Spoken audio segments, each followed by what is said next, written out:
हम आज के लिए याकूब का पत्री उसका 4 अध्याय और 13 पद से लेके 16 पद तक आज हम लोग पढ़ेंगे।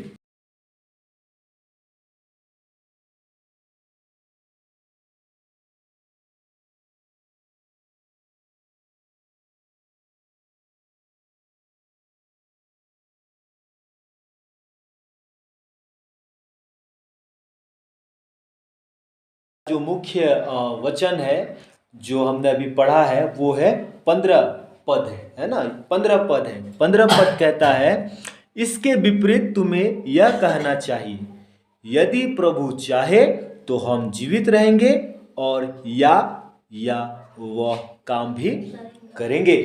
तो इसलिए हमारे जीवन में प्रभु की इच्छा को जानना अति आवश्यक है कि प्रभु की इच्छा हमारे जीवन में क्या है ना। यदि प्रभु चाहे तो हम जीवित रहेंगे और काम करेंगे। मेरे प्रियो, हमारा जीवित रहना और काम करना प्रभु की इच्छा पर निर्भर है ना। तो हमने इस बात को कई बार पढ़ा है, कई बार ध्यान दिया है और कई बार इस पर विचार किया है। मेरे प्रियो, हमारा जीवित रहना और काम करना प्रभु के हाथ पे क्या है, निर्भर करता है ना। यदि प्रभु चाहे तो प्रभु ने चाहा, इसलिए आज हम 2022 में प्रवेश कर रहे हैं। ये प्रभु की इच्छा है ना। ये प्रभु की इच्छा है और इसीलिए जब प्रभु की इच्छा है कि आज हम जीवित रहें तो हमें प्रभु की इच्छा को जानने की आवश्यकता है। एक बहुत ही हमारे लिए एक सटीक एक बात है कि जब परमेश्वर की इच्छा से हम आज जीवित हैं तो हमको परमेश्वर की इच्छा को मेरे जीवन में क्या है उसे जानने की आवश्यकता है ना। इस बात को हमको समझने की आवश्यकता है। यदि हम इस बात को आज अगर हम समझ सकें तो हमारा जिंदगी और हमारा काम सब कुछ मेरे प्रियो एक अलग एक क्या बोलेंगे सुंदरता की ओर बढ़ेगा। मेरे प्रियो, एक बात को आपको और मेरे को जानने की आवश्यकता है। जब हम कहते हैं कि यदि प्रभु चाहे तो मेरे प्रियो, हमारे जीवन में एक बात को हम देखते हैं कि यदि प्रभु चाहे तो प्रभु की इच्छा पर सब कुछ निर्भर है। एक विश्वासी के जीवन में कुछ भी होता है तो प्रभु की इच्छा पर, जैसा कि एक सबसे बड़ा चीज है कि हमारा जीवित रहना है ना। एक सबसे बड़ा चीज है जीवित रहना, ये परमेश्वर की इच्छा पर आधारित है। एक व्यक्ति जीवित रहेगा तब तो वो काम करेगा है? और एक व्यक्ति अगर जीवित ही ना रहे तो वो काम कैसे करेगा।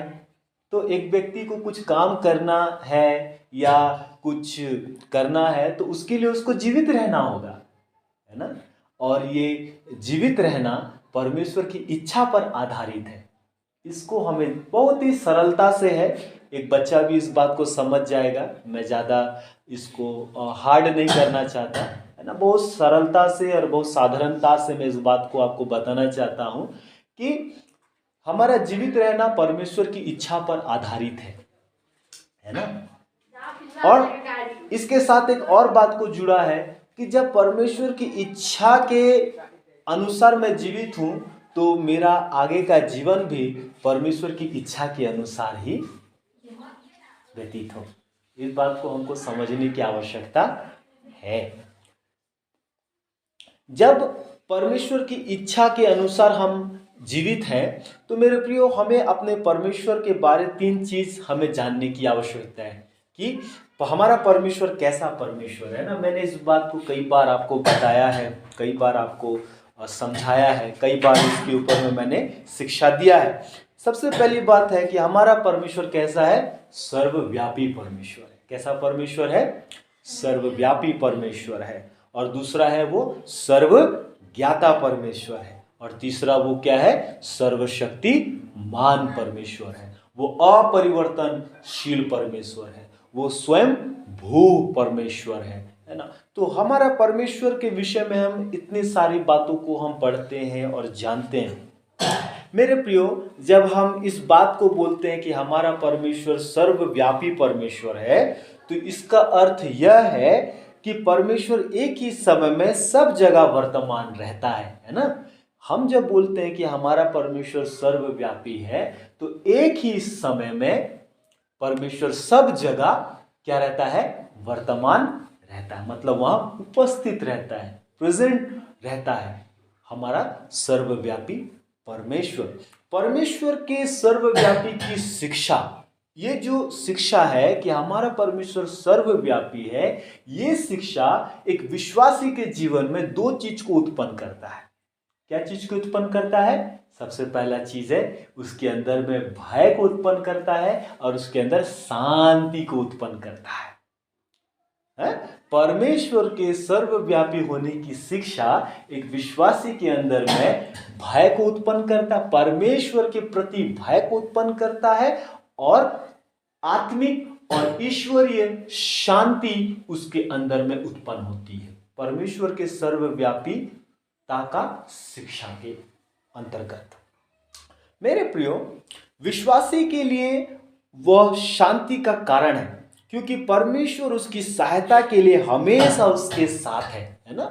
विश्वासी के लिए ये एक शांति का बात है, ये एक खुशी का बात है, ये एक आनंद का बात है कि परमेश्वर उसकी सहायता के लिए उसके साथ है, क्योंकि परमेश्वर सर्वव्यापी है। सर्वव्यापी है इसका मतलब है कि परमेश्वर एक ही समय में सब जगह वर्तमान है, सब जगह उपस्थित है। तो परमेश्वर जब एक ही समय में सब जगह उपस्थित है, तो एक विश्वासी की सहायता के लिए परमेश्वर उसके साथ है, और ये बात एक विश्वासी को शांति देता है, खुशी देता है, आनंद देता है कि मेरा परमेश्वर सर्वव्यापी है और मैं कहीं भी रहूं, मैं कहीं भी चला जाऊं, मेरा परमेश्वर मेरे साथ है। इस बात का उसको शांति, इस बात को उसको खुशी, इस बात का आनंद उसके जीवन में रहता है। और भय इस बात का रहता है कि परमेश्वर सर्वव्यापी है, परमेश्वर सर्वव्यापी है, एक ही समय में हर जगह वर्तमान है और परमेश्वर मुझे देख रहा है।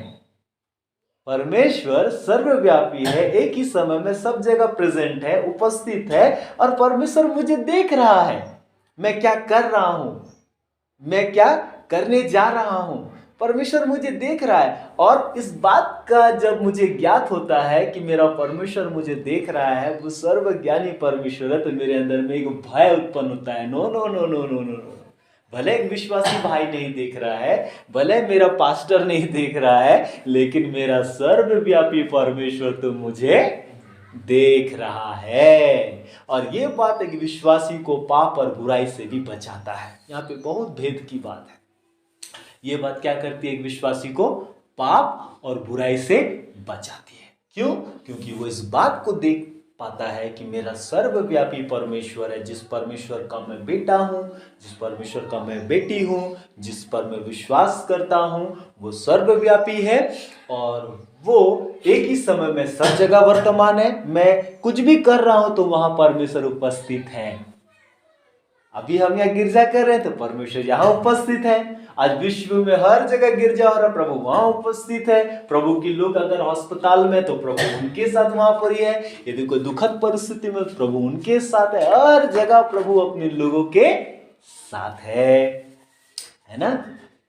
आप वो वचन को भी आप पढ़ सकते हैं ना, जहाँ पे यशायाह की पुस्तक उसका 41 और 10 वर्स में जो प्रभु ने कहा, मत डर क्योंकि मैं तेरे साथ हूं। तो ये परमेश्वर जो बोलता है कि मैं तेरे साथ हूं, हमेशा हमारे जिंदगी के हर एक परिस्थिति में, हर एक हालात में, हर एक सिचुएशन में परमेश्वर हमारे साथ है। हमारी सहायता करने के लिए परमेश्वर हमारे साथ है, और इस बात के लिए एक विश्वासी के अंदर में शांति, खुशी और आनंद उसको होता है परमेश्वर के सर्वव्यापी होने की शिक्षा से। परंतु पापी के लिए यह एक भयंकर बात है। परंतु एक पापी के लिए ये एक भयंकर बात है। कौन सा भयंकर बात है? परमेश्वर के सर्वव्यापीता की शिक्षा कि परमेश्वर एक ही समय में सब जगह वर्तमान है और उसे देख रहा है। तो एक पापी के लिए ये एक भयंकर बात है, क्योंकि वह परमेश्वर की उपस्थिति से कभी बच नहीं सकता। क्योंकि वो परमेश्वर की उपस्थिति से, क्योंकि परमेश्वर की सर्वव्यापिता की शिक्षा, परमेश्वर उपस्थित है, परमेश्वर वहाँ वर्तमान है, परमेश्वर की उपस्थिति को वो दर्शाता है एक व्यक्ति, एक विश्वासी के जीवन में, कि परमेश्वर हमेशा उसके जिंदगी के साथ है, हमेशा उसके साथ है। और एक पापी के लिए ये एक भयंकर बात है कि वो परमेश्वर की उपस्थिति से वो बच नहीं सकता। वो कहीं मतलब हम कहीं भी परमेश्वर से भाग नहीं सकते, है ना, एक चीज है ना, हम कहीं भी परमेश्वर से भाग नहीं सकते। ये एक यहाँ से एक शिक्षा उभर के आता है।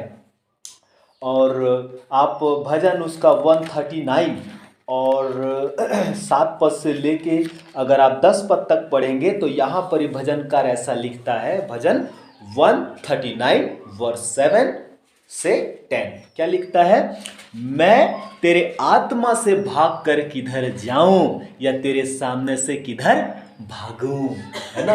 परमेश्वर सर्वव्यापी है, परमेश्वर एक ही समय में सब जगह वर्तमान है, वो उपस्थित है। और एक विश्वासी ऐसे परमेश्वर से कहां भागेगा, ऐसे परमेश्वर से वो कहां भागेगा। किधर किधर भागूं, किधर जाऊं, यदि मैं आकाश पर चढ़ूं तो तू वहां है, यदि मैं अपना बिछौना अधलोक में बिछाऊं तो वहां भी तू है, यदि मैं भोर की किरणों पर चढ़कर समुद्र के पार जा बसूं तो भी तू तो वहां भी तू अपने हाथ से मेरी अगुवाई करेगा और अपने दाहिने हाथ से मुझे पकड़े रहेगा।